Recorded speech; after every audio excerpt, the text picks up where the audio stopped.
Oi, pessoal, tudo bem? Como é que vocês estão? Espero que bem.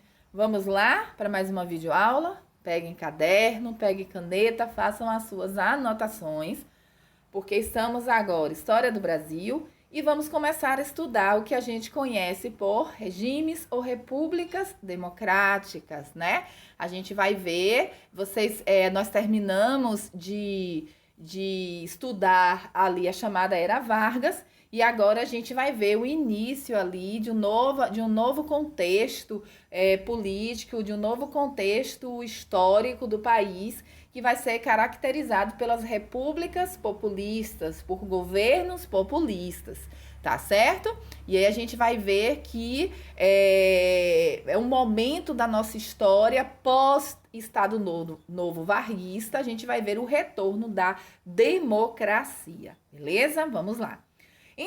Entendendo conceitos, galera. Mas o que é mesmo democracia? O que é mesmo governo democrático? Vamos lá? No governo democrático, a participação do povo por meio do voto secreto e universal. Existem vários partidos políticos disputando as eleições. Autonomia dos poderes executivo, legislativo e judiciário. Esse termo, pessoal, também se refere à liberdade de pensamento e expressão, ao acesso dos cidadãos à educação, à saúde, ao trabalho e à justiça. Vamos então entender o que seria o populismo. Populismo é uma forma de governo em que o chefe de Estado se dirige diretamente ao povo de forma carismática e utiliza vários recursos para obter o apoio popular. Feitos os conceitos, as considerações aí, a gente vai então compreender qual foi o período ali em que se caracterizou no Brasil como governos populistas. O período vai, pessoal, o chamado período dos governos populistas vai de 1945, beleza? Até 1964. Esse período vai ser marcado pelos presidentes, pelo governo dos presidentes Eurico Gaspar Dutra, Getúlio Vargas, sim, ele mesmo, olha ele de volta, Getúlio Vargas, Café Filho, Juscelino Kubitschek, Jânio Quadros e João Goulart, o nosso Jango. Beleza? Eles tiveram um caráter populista, pela imagem carismática e pelo momento de efervescência de alguns segmentos da sociedade. Com a deposição do Estado Novo de Vargas em 1945, o Brasil, então, pessoal, ele vai respirar ares mais democráticos. Surgirem, então, vários partidos políticos, tá certo? Vão ser realizadas novas eleições e formada uma assembleia para elaborar a nossa nova Constituição. Beleza? Mas vamos compreender, então, agora qual era o contexto histórico, tanto mundial quanto brasileiro. Vamos analisar. No contexto mundial, a gente vai ver o quê? Fim da Segunda Guerra Mundial, início da chamada Guerra Fria, né? A polarização do mundo entre o capitalismo norte-americano e o comunismo da União Soviética, o estabelecimento de áreas de influência e o medo do avanço comunista para os países capitalistas. Já o contexto interno, pessoal, a gente vai ver que Getúlio Vargas vai ser deposto da presidência da República, vai ser elaborada uma nova Constituição que vai ficar pronta em 1946, a nossa quinta, viu, babado? Crescimento econômico do país, empresários cada vez mais acumulando capitais, trabalhadores exigindo maiores direitos aos seus patrões, beleza? É esse o contexto histórico que a gente vai ver. Os primeiros sinais de democracia, pessoal, foi dado pela primeira vez na história do Brasil. A gente vai ver que vai ser lá no início, né? Quando a gente termina ali o segundo reinado, a gente vai ver a proclamação da República e a gente vai ver os primeiros sinais ali de um Brasil democrático vão ser o quê? Eleições para presidente, que vai ocorrer a partir, né, essa organização do sistema eleitoral mesmo, a partir de 1891, que vai criar ali o voto, pessoal, mas o voto vai ser aberto. Posteriormente disso, a gente viu as constituições que vão aparecer posteriormente, a de 1891, que vai ali modificando, então, a questão do voto. né? Então, a gente vai ver que nesse contexto atual que nós estamos estudando a partir de 1945, vai ser pela primeira vez na história do Brasil, os presidentes vão ser eleitos pelo voto direto e secreto. Nós vimos que até então o voto era aberto. Também foram consolidados partidos políticos nacionais, certo? Não mais agremiações em cada estado, como na República Velha, mas sim partidos políticos. Foram vários os partidos criados, mas se destacam, como a gente vai ver aqui, a UDN, a União Democrática Nacional, o PSD, Partido Social Democrático, e o PTB, Partido Trabalhista Brasileiro. Agora a gente vai conhecer, como vocês estão vendo na tela de vocês, um pouquinho de cada um deles. A UDN, a União Democrática Nacional, reunia os antigetulistas. Era um partido ideologicamente de direita, formado por empresários, bacharéis e membros da elite que defendiam ideias do liberalismo econômico, né? Vocês estudaram comigo já o que é o liberalismo econômico e quais são os seus princípios. A UDN também vai defender a abertura do capital estrangeiro. A figura, galera, mais destacada da UDN era o jornalista Carlos Lacerda. Fechou? Vamos ver então as características do PSD. Partido Social Democrático era formado pelos anti-interventores do Estado Novo e era getulista. Tinha uma base eleitoral muito forte, longe dos grandes centros urbanos do país. As grandes figuras do PSD foram quem, galera? JK, o nosso Juscelino Kubitschek e também o saudoso Tancredo Neves. Beleza? Deixa eu ver aqui se eu trouxe para vocês alguma mais característica. Eu vou trazer também algumas características rápidas de outros partidos também importantes, que é o PTB. O PTB, galera, é o Partido Trabalhista Brasileiro, era o partido de Brizola e João Goulart, criado por Vargas, defendia uma base eleitoral nos centros urbanos com apoio direto dos sindicatos. A intenção desse partido era ganhar o voto dos operários e dos mais pobres, né? Eles levavam consigo o mito do pai dos pobres, aquele que foi construído durante o Estado Novo, né? Para conquistar a classe trabalhadora. Outro partido interessante, que é bom vocês terem, anotarem aí, é o PCB, Partido Comunista Brasileiro. Foi um partido, galera, de curta duração, pois foi colocado na clandestinidade pelo governo de Dutra, em 1947. Por que isso? Porque estava começando ali, o mundo estava vivendo ali uma polarização, né? Ideológica, comunistas versus capitalistas. Como a gente vai ver que Dutra ele vai adotar uma postura, ele vai levar o Brasil a assumir uma postura capitalista, portanto, o Partido Comunista vai entrar na clandestinidade. Outro partido, para a gente finalizar, é o Partido Social Progressista. Era o partido de Adhemar de Barros. Sua atuação partidária se restringia à prática, os seus estudos restringia ali as questões mais singulares de São Paulo, tá certo? O ponto de preocupação desse partido, as defesas, era ali, então, dos assuntos que envolviam São Paulo. Beleza, então. Vamos ver, então, pessoal, agora a nova Constituição Brasileira, né, que vai ser promulgada no início desses governos populistas. A nova Constituição Brasileira, elaborada sob o impacto do final da Segunda Guerra Mundial, né, a gente vai ver que a Constituição de 1946 foi a mais democrática das 5 constituições que o país tivera até então. Beleza? Com essa de 1946, a gente vai entrar o quê? Na 5ª Constituição. E aí eu vou trazer para vocês algumas características peculiares dessa Constituição específica. Vamos lá? Suas principais características foram possibilidade de caçar o registro de partidos considerados, entre aspas, perigosos. Olha, então a Constituição já previa o fechamento, né, de partidos que fossem partidos que não tivessem consonância com a ordem política vigente.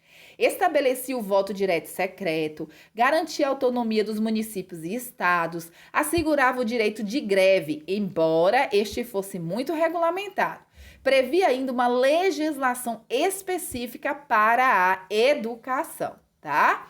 Mas agora a gente vai entrar um pouco nas características de cada governo, de cada presidente ali desse conjunto aí de governos populistas que vai de 45 a 64. O primeiro dele aí, pessoal, é o nosso querido, né? A gente vai ver um pouco sobre o governo de Eurico Gaspar Dutra. Beleza? Ele vai governar de 1946 a 1951. Aí eu trouxe para vocês 2 pontos interessantes para a gente analisar. Como é que ele se comportou na política interna e como é que foi a política externa durante o governo dele. Pois bem, na política interna, pessoal, houve a pavimentação da rodovia Rio-São Paulo, instalação da Companhia Hidroelétrica de São Francisco. Ele elaborou um plano econômico chamado de Plano SALT, que priorizava, né? Cada letrinha aí do plano vai priorizar um setor da sociedade. Ele priorizava esse plano a saúde, a alimentação, o transporte e a energia. Nesse período, houve um grande aumento da inflação, diminuindo ainda mais o poder de compra do povo. Então, a gente vai ver fechamento de cassinos e fim de jogos de azar no Brasil. Fechamento do Partido Comunista, que eu já mencionei anteriormente, né? E a gente vai ver que os partidários, né, os grupos que faziam parte desse partido vão ter os seus direitos políticos ali cassados. Beleza? Isso foi algumas características do governo ali de Eurico Gaspar Dutra internamente, né, na política interna brasileira. Já na política externa, a gente vai ver que ele reforçou os laços existentes entre o Brasil e os Estados Unidos, né? Rompendo assim, então, as relações. Dutra vai romper as relações do Brasil com a União Soviética. Dizia-se na época, entre aspas, tudo que era bom para os Estados Unidos era bom para o Brasil. Oh, Alice, no País das Maravilhas. Mas bora lá. Criou, então, incentivos que favoreceram a instalação de grandes empresas estrangeiras no país. Ao fazer isso, a gente vai ver que as indústrias nacionais vão começar a enfrentar crises, beleza? A gente vai ver isso aí, certo, pessoal? O Plano SALT vai ser um fracasso devido à falta de recursos que Dutra vai ter para dar prosseguimento. Olha quem vocês estão vendo na tela aí, galera. Olha o nosso velhinho de volta. O governo de Getúlio Vargas, ele volta nos braços do povo. 1951 e vai ficar, deveria, né, ficar até 1954, né? Aí tem um jingle deles, uma música interessante, né, que leva a gente a entender o retorno dele. Ó, bota o retrato do velho outra vez, bota no mesmo lugar. Bota o retrato do velho outra vez, bota no mesmo lugar. O sorriso do velhinho faz a gente trabalhar. O sorriso do velhinho faz a gente trabalhar. Eu já botei o meu e tu não vai botar também. Já enfeitei o meu e tu não vai enfeitar também. Olha o sorriso do velho. Então, era o jingozinho da época, né, que queria o retorno de Vargas, né? Porque o Brasil estava enfrentando uma crise econômica muito forte, como a gente vai ver, e precisava, então, o povo depositava em Vargas a esperança de que tudo melhorasse, né? Mas vamos ver aqui, então. Em 1951, Getúlio Vargas retornou à presidência da República, dessa vez por meio do voto popular. Vargas se candidatou pelo PTB, o partido dele, e recebeu o apoio do Partido Social Progressista, o PSP, vencendo o pleito de 1950, com, galera, 48,7% dos votos. O segundo mandato presidencial de Getúlio Vargas foi formado por importantes iniciativas nas áreas social e econômica. Vargas retornava ao Palácio do Catete nos braços do povo, agora eleito pelo voto popular direto e secreto. Características e fatos que vão marcar o governo de Vargas: nacionalismo e intervencionismo, trabalhismo, populismo e dominação de classe, modernização acelerada com a campanha O Petróleo é Nosso, criação da Petrobras, criação da BNDE, Banco Nacional de Desenvolvimento Econômico. Beleza? A gente vai ver que Vargas, durante o governo dele, vai enfrentar, pessoal, algumas crises, né, em seu governo que vai levar, então, ao ato extremo que foi o seu suicídio. Beleza? Políticos da UDN e jornalistas de oposição acusavam Vargas, em todos os meios de comunicação, que o seu governo era corrupto. Na noite de 5 de agosto de 1954, na rua chamada Rua de Toneleiros, no Rio de Janeiro, o líder oposicionista Carlos Lacerda foi vítima de um atentado. Este escapou com um tiro no pé, mas seu amigo, o Major Rubem de Vaz, da Aeronáutica, acabou morrendo nesse atentado. Crise política ganhou então aí um espaço grande para se desenvolver. Tá certo? E essa crise vai acabar desestabilizando o governo de Vargas. As investigações, galera, indicaram que o assassino, na verdade, cumpriu ordens de Gregório Fortunato, que nada mais era do que chefe da guarda pessoal de Vargas. Então, imagine vocês ali, a oposição louca para tirar Vargas do poder, e vai ver aí uma relação entre o assassinato do Major Rubem Vaz e o atentado ali a Carlos Lacerda ao nome de Vargas, certo? Por quê? Porque o mandante do assassinato, do atentado, vai ser o Gregório Fortunato, ou seja, o chefe pessoal da guarda de Vargas. O crime teve grande repercussão contra o governo de Getúlio Vargas. Aumentou as críticas da oposição e os militares exigiam a sua renúncia. Galera, no dia 24 de agosto de 1954, no Palácio do Catete, escreveu uma carta-testamento endereçada ao povo brasileiro e suicidou-se com um tiro no coração. Ele comete esse suicídio em uma data simbólica para ele, né? Essa era a data do falecimento de um filho dele. E aí, entre outras coisas que ele deixa em sua carta-testamento, ele fala o quê? Eis que hoje saio da vida e entro para a história do país como realmente entrou, beleza? Aí a gente vai ver várias reportagens na época que noticiaram, entre elas, essa aqui é interessante, eu vou falar para vocês, mais ou menos assim. Às 8h30 do dia 24 de agosto, Getúlio Vargas, presidente do Brasil por 19 anos, com uma carta-testamento e um tiro no coração, cumpre o que teria prometido durante a crise. Entre aspas, ele diz: se me quiserem depor, só encontrarão meu cadáver. E foi assim que ele finaliza sua vida política no Brasil. Vocês estão vendo a imagem aí do pijama que ele usava no dia do suicídio e a arma que foi utilizada. Beleza? Pois bem, quem vai assumir o governo posteriormente a esse suicídio de Vargas vai ser o governo, vai dar início então o governo de Café Filho, que ele vai governar entre 1954 e 1955. Durante o governo dele, pessoal, a gente vai ver uma instabilidade muito grande no Brasil, principalmente ali no contexto político. Após o suicídio de Vargas, a presidência foi assumida durante mais ou menos 17 meses, né, por Café Filho, que era o vice-presidente, que se afastou por motivos de saúde. Em seguida, a presidência passou para Carlos Luiz, presidente da Câmara dos Deputados, que foi deposto pelo movimento de 11 de novembro, sendo sucedido por Nereu Ramos, presidente do Senado. Beleza?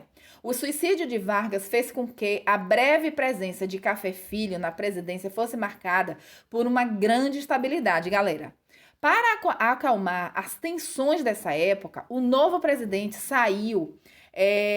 ele vai sair aos meios de comunicação prometendo assumir os compromissos firmados pelo seu sucessor, ou seja, por Vargas. Entretanto, a pressão política exercida pelos setores de oposição fez com que Café Filho permitisse a entrada de políticos udenistas em seu novo gabinete ministerial. Aí deu tudo errado, né, galera?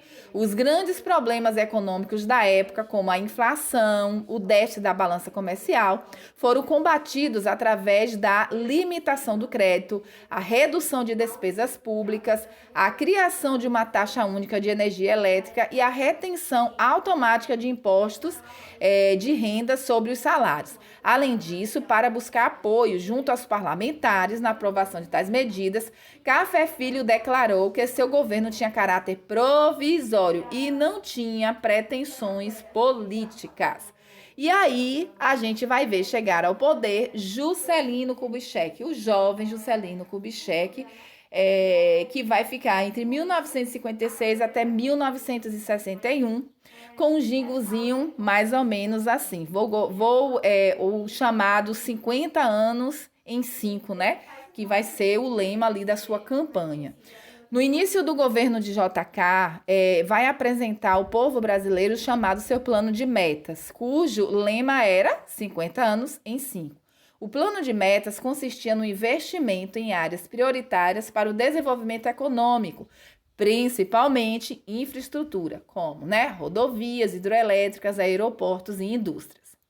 Os principais acontecimentos do governo de JK foram a construção de estradas, a chamada rodovia Belém-Brasília, as usinas de Furnas e Três Marias, a construção de Brasília em 1960, a implantação da indústria automobilística, empréstimos, mas também vai adquirir endividamento externo, urbanização intensa e desordenada, criação da Sudene, inflação e concentração de renda. Em 1960, ele vai romper com o FMI.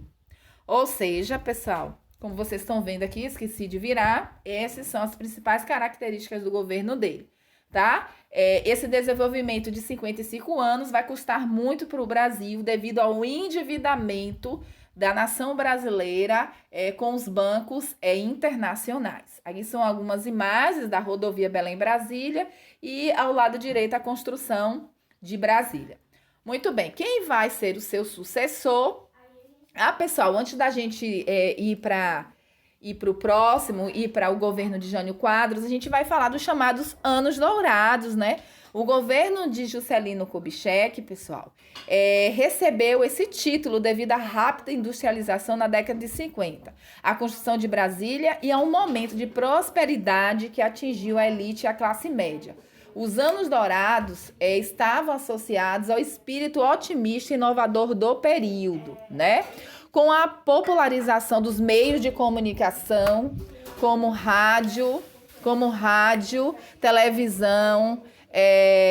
A gente vai ver que a música mais populares, como as marchinhas, o samba, tudo isso vai favorecer ao governo de Juscelino Kubitschek receber esse título, né?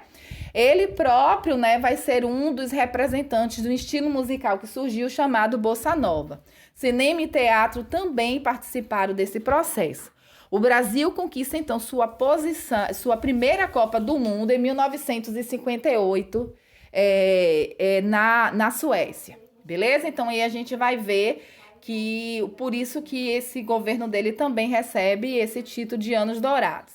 O governo de Jânio Quadros, então, vai ser o próximo para a gente analisar. Com o jingo, pessoal, varre, vassourinha, varre a bandalheira, que o povo já cansado de sofrer dessa maneira. Jânio Quadros, ele chega ao poder prometendo, a base, pessoal, dos seus comícios é a prometer combater a corrupção que assolava o Brasil. Vocês acham que ele conseguiram? Sei não, hein?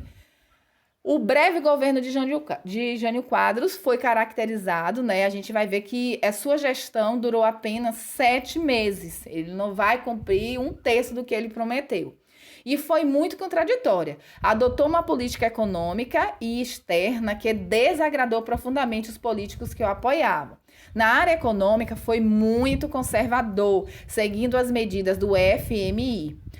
Congelou salários, restringiu créditos e desvalorizou a moeda nacional, na época o cruzeiro, em 100%. Porém, não conseguiu acabar com a inflação, muito menos com a corrupção. Tomou algumas medidas polêmicas, condecorou com a Ordem do Cruzeiro do Sul o ministro cubano Ernesto Che Guevara, proibiu as brigas de galo, o lança-perfume e o uso de biquínis em desfiles de beleza. Diante de suas ações, perdeu apoio político e Carlos Lacerda foi à televisão e o acusou de abrir as portas do Brasil ao comunismo. Sem apoio político, Jânio renunciou, afirmando que, entre aspas, forças terríveis o haviam levado a tomar aquele gesto. Até hoje a gente não sabe quais forças terríveis foram essas. E a gente vai ver agora as características do último presidente desse chamado governos populistas, que vai ser também um dos discípulos de Vargas, que é o governo, a gente vai ver o governo de João Goulart, né? O nosso querido Jango. A gente vai ver primeiro a chamada campanha da legalidade e posse. Após a renúncia de Jânio Quadros, os militares e líderes da UDN tentaram impedir a posse do vice-presidente João Goulart, e acusado de ser um perigoso comunista, né? Porque o Brasil estava tentando restabelecer ali as relações econômicas com a China. E a China já tinha assumido uma postura ali comunista. Com a posse de João Goulart, formou-se dois grupos políticos, o favorável e o outro contrário ao seu governo. Leonel Brizola, cunhado de Jango, ou seja, de João Goulart, e outros políticos da época organizaram a chamada campanha da legalidade, em que utilizaram os meios de comunicação para obter o apoio de posse de João Goulart. Diante dessas divergências políticas, a solução encontrada pelo Congresso Nacional foi estabelecer o sistema de parlamentarismo. O presidente exerce a função de chefe de Estado e o primeiro-ministro seria o chefe de governo. A emenda constitucional que estabeleceu o parlamentarismo previa que esse sistema deveria ser confirmado por um plebiscito, ou seja, uma consulta popular. Assim, galera, em 6 de janeiro de 1963, cerca de 10 milhões de pessoas votaram pelo fim desse sistema de governo e pela volta do chamado presidencialismo, beleza? Vamos ver então, pessoal, algumas características ali do governo de Jango. Lei da remessa de lucros. O que era isso? Limitava a quantidade de dólares enviados pelas multinacionais que estavam aqui no Brasil para o exterior. Essa lei visava, pessoal, manter parte do que essas empresas multinacionais lucravam no próprio Brasil, né, para favorecer então o nosso desenvolvimento econômico.